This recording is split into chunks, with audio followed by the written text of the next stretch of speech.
हमारा मुलाकात आप लोगों से हो रहा है और इस मुलाकात में बहुत सारी गवाहियों को हम सुनने पा रहे हैं पास्टर से, आप लोगों के पास्टर से। जब आप बाइबल को पढ़ेंगे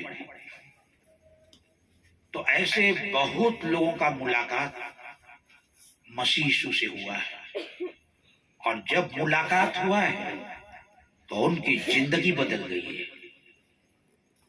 उनकी जिंदगी बदल गई। लूका रचित सुसमाचार में उसका 19 अध्याय है।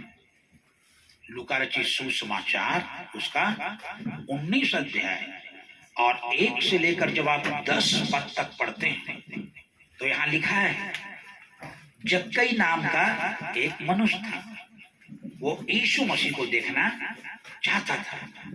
वो कौन सा है, परंतु भीड़ के कारण देख नहीं सकता था क्योंकि वो छोटे कद का था। ने खड़े होकर हाथ जोड़कर प्रभु से कहा कि प्रभु, मैं अपने आधी संपत्ति कंगाल लोगों को दे देता हूं और यदि अन्याय किया है, अत्याचार से पैसा कमाया है तो उसको 4 गुना वापस दे रहा हूं। तब यीशु मसीह ने क्या कहा, आज इस घर में उद्धार आया है।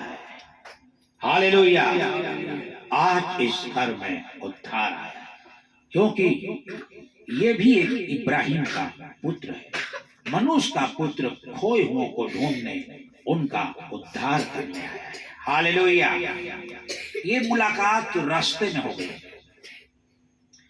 जक्कई को यीशु मसीह से चंगाई नहीं चाहिए था, जक्कई को यीशु मसीह से कोई छुटकारा नहीं चाहिए था, जक्कई को पापों की क्षमा, उद्धार नहीं चाहिए था,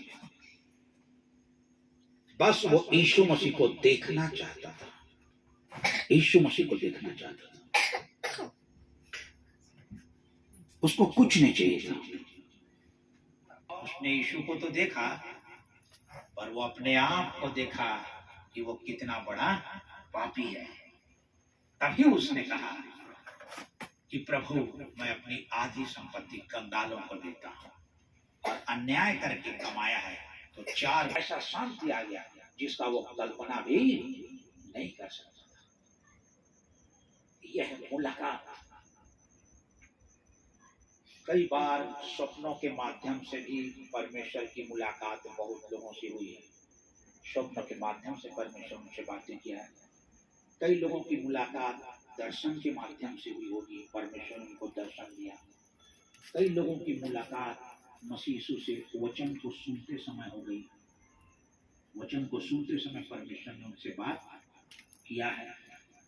कई प्रकार से दुनिया में बहुत सारे लोग हैं जो उद्धार पाए हैं और उनमें से कितनों पर उसने हमला कर दिया, स्त्रियों पर, पुरुषों पर, और उनको जेल खाने में डलवाया कि जो कुछ मैं कर रहा हूं यरूशलेम में, वो सब कुछ मानो परमेश्वर के लिए कर रहा हूं।